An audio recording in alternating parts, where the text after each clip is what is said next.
कहानी काल्पनिक है और इसका उद्देश्य केवल शैक्षिक और नैतिक सीख प्रदान करना है। यदि इसमें किसी जीवित या मृत व्यक्ति या वास्तविक घटनाओं से कोई समानता होती है तो वह मात्र संयोग है।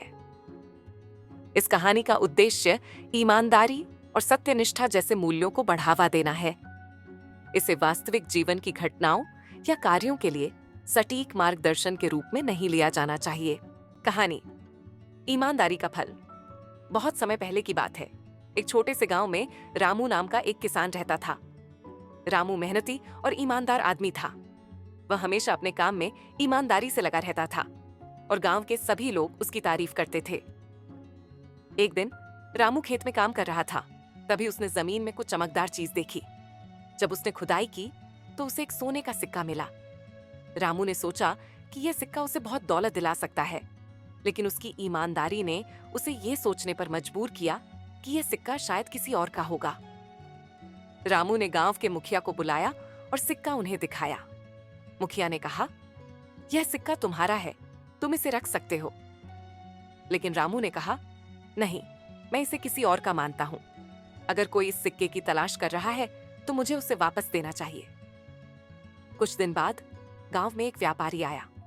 वह बहुत दुखी था और सभी को बताता रहा कि उसका एक सोने का सिक्का खो गया है।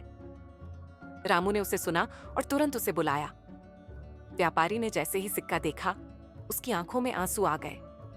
उसने कहा, यह मेरा सिक्का है, मैं इसे बहुत मेहनत से कमाया था। व्यापारी ने रामू को धन्यवाद दिया और कहा, तुमने मेरी बहुत बड़ी मदद की है, मैं तुम्हें इसके लिए इनाम दूंगा।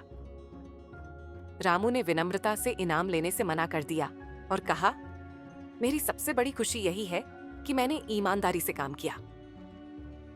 कुछ समय बाद व्यापारी ने रामू की ईमानदारी की चर्चा अपने व्यापारियों में की। उन्होंने रामू को काम पर रखा और उसे अच्छे पैसे और सुविधाएं दी। रामू ने अपनी मेहनत से न केवल अपनी किस्मत बदली, बल्कि पूरे गांव के लिए एक प्रेरणा बन गया। सीख। इस कहानी से हमें यह सीखने को मिलता है कि ईमानदारी सबसे बड़ा गुण है। जब हम ईमानदारी से काम करते हैं तो जीवन में अच्छी चीजें हमारे पास आती हैं।